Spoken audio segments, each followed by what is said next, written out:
Shenyang, instead of quarantine facilities, funeral homes are built at a breakneck pace now. Newly built cemetery with countless gravesites. Nanjing, people waited in lines for 2 days and were still unable to enter the crematorium. Workers jumped off a building to protest the layoff of employees by nucleic acid companies. Werewolf Zhao Lijian has been absent for more than a month. Is moving him to another department just a ruse? A truck crashes into the funeral of a man who died from COVID-19, killing 19 people. It's all covered in today's China Truths. Shenyang, instead of quarantine facilities, funeral homes are built at a breakneck pace now. Newly built cemetery with countless gravesites. According to NTD-TV, Shenyang, capital of Liaoning province, is one of the most devastated places by the epidemic tsunami sweeping across China. As the death toll soars and funeral homes become overloaded, the Shenyang government is building funeral homes and body storage facilities at a breakneck pace, which is similar to the speed of building quarantine facilities. On January 8, a popular Weibo user known as Chan and Wanlixing shared a video of a newly built cemetery in Wanggangtai village, Xinbei district, Shenyang, with the following caption: Shenyang Xinbei Wanggangtai, the last station of life. Business is booming now, 30,000 in one cemeteries. The urn burial pits can be seen in the video being placed so densely together that the end cannot be seen at a glance. According to the footage, there are at least 40 by 50 graves, totaling 2,000 gravesites. Tombstones may be seen on one side of the row of graves.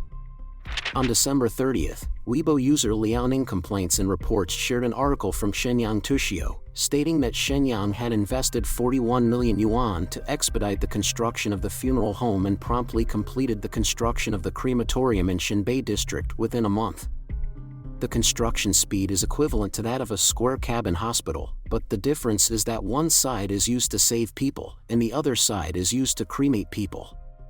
The funeral home is expected to be completed on January 25 and will have a maximum storage capacity of 1,700 jars of ashes each day. According to the article, a 4,000 square meter vacant warehouse in Xinbei district will be converted into a body storage facility, which can hold 1,000 remains. At the same time, the government plans to build a 1,000 square meter warehouse at the Hualonggang Funeral Service Center to store frozen bodies and to purchase 500 freezers to serve people's funeral needs. Additionally, footage of the epidemic in Shenyang is continually being shared on social media, highlighting how serious the situation there is.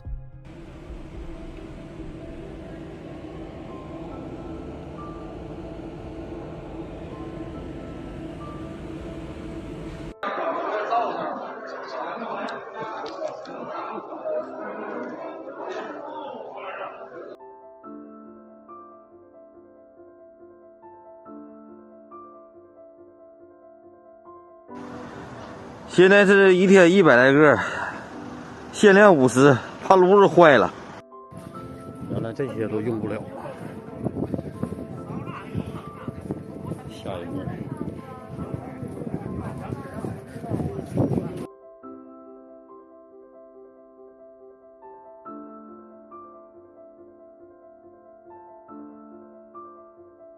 留呢，现在还是啊。Nanjing, people waited in lines for 2 days and were still unable to enter the crematorium. In many areas of China, the outbreak has led to the collapse of funeral systems. The Beijing version has now been repeated in many places, and Nanjing is now also overloaded. A video posted on January 6 shows the chimney of cremation in Nanjing, the capital of Jiangsu province, smoking heavily in a seemingly endless queue of private cars waiting to transport the body. A woman in a mourning dress sat on the side of the road while crying and saying,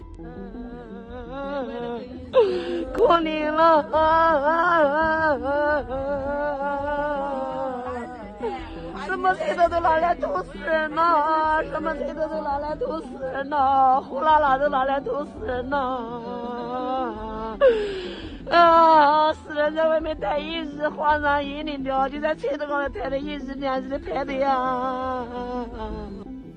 There had previously been a series of videos showing long lines of vehicles outside the crematorium. Because there aren't any more funeral supplies available, instead of caskets, many people have to wrap the bodies of their loved ones in body bags to be cremated. For the time being, the CCP is still attempting to maintain stability while concealing the fact that a significant number of people have died from the epidemic and declaring that the peak of the epidemic has passed. However, what is happening in China shows that the epidemic's clear peak has yet to come. A Tianjin resident said that his friends who work at the funeral home said that there have been 100,000 deaths in Tianjin over the last 12 months, which is still a low number and has not yet reached a peak of deaths. Previously, some netizens have estimated Beijing's mortality rate by calculating the daily cremation capacity of more than 10 crematoriums there, and the result was close to the number of deaths in Tianjin. When we apply this mortality rate to the total number of people who die from the disease in the country, the result is frightening. However, because the epidemic's severity and the medical conditions in different regions of China vary, the mortality rate may also not be the same. Workers jumped off a building to protest the layoff of employees by nucleic acid companies. The nucleic acid manufacturing industry was thrown into disarray after the CCP abruptly reversed the zero-COVID policy. On the morning of January 7, thousands of workers from the Zhongyuan Huiji factory in Chongqing's Deduku district came to protest the factory's abrupt violation of the contract, the layoff of more than 8,000 seasonal workers without notice, and the failure to pay promised benefits. According to NTD-TV, the protest turned violent as the intermediary in charge of recruitment became arrogant and criticized the workers for being a nuisance, provoking the workers to burst with rage. Workers encircled the labor brokers, and some of them were seriously battered. According to reports, the factory's manager was also injured in the conflict. Police were immediately sent to the location to suppress the protesters, but the workers' furious resistance caused the officials to panic. Eventually, the factory decided to compromise and pledged to begin paying wages on the night of January 7th, and those who were laid off would be paid 1,000 yuan in severance pay. Protests also erupted at the Icon Biomedical Factory in Hangzhou, Zhejiang Province. After the discontinuation of the zero-COVID policy, the Icon factory was forced to shut down and lay off 2,800 employees, who were compelled to sign a resignation letter. Each person only received 1,600 yuan in severance pay.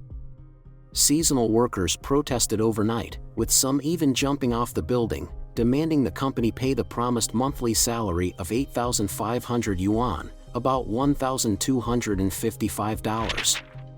An employee said, "Workers have had a hard time, everyone wants to go home to celebrate the Lunar New Year, we also want to receive a salary and then go home to celebrate the Lunar New Year."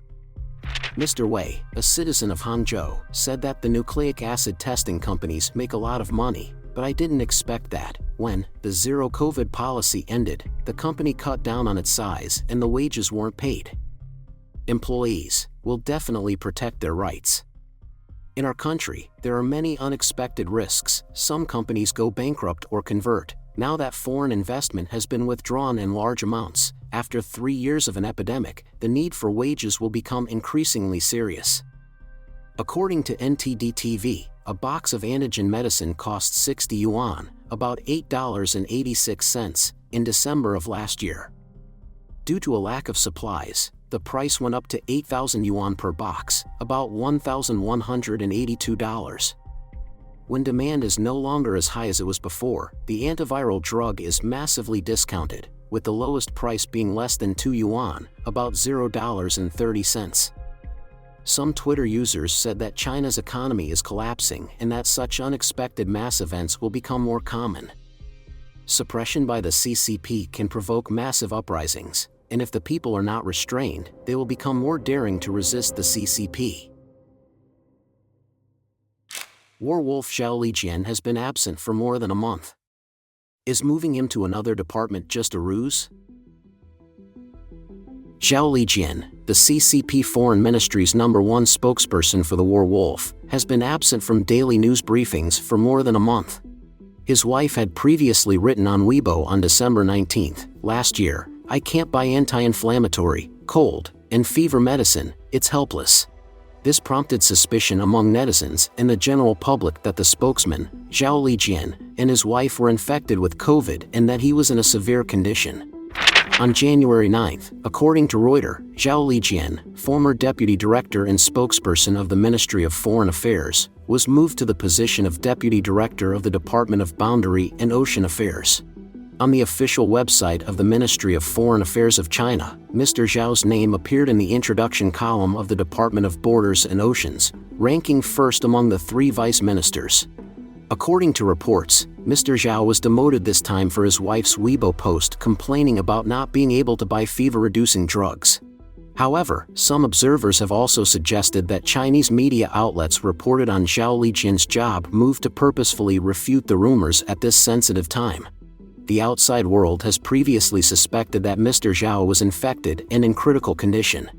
Additionally, from December last year to now, NTD has received reports of academicians from the Academy of Sciences and the Chinese Academy of Sciences passing away at the same time during the epidemic. 8 other academicians died in the first days of the new year, including Zhang Jinlin, the chief designer of the CCP's nuclear submarines, who died on January 9 in Wuhan at the age of 87.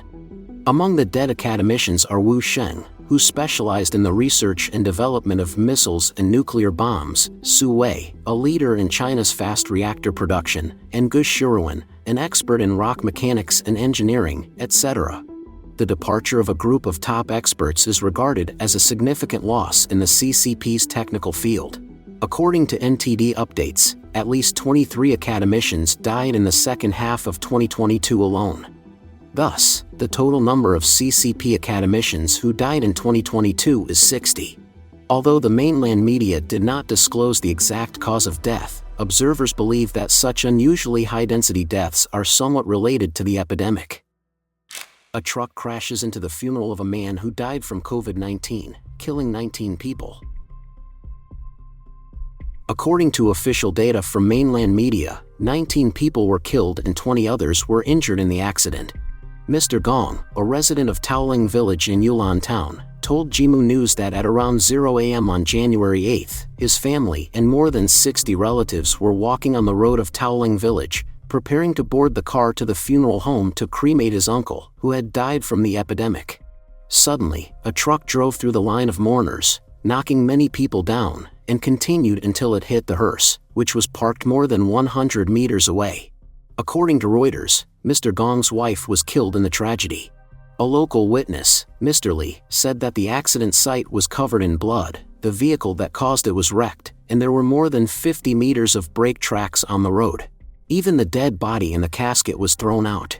Mr. Li remarked, "I couldn't imagine how fast the truck drove. Why the midnight funeral?" Mr. Li said that the new coronavirus infection killed Mr. Gong's uncle. Taoling Village has elderly people dying every day from the epidemic, and it is very difficult to access the crematorium during the day, so they must go after midnight to avoid having to wait in line. Unexpectedly, this terrible accident happened. After the fatal tragedy, local officials only made a brief statement saying that there have been no additional official announcements regarding this serious traffic accident. The Nanjing County Traffic Police have issued a warning that several regions of the district are experiencing dense fog. Driving in foggy weather gives poor vision, which may easily lead to traffic accidents.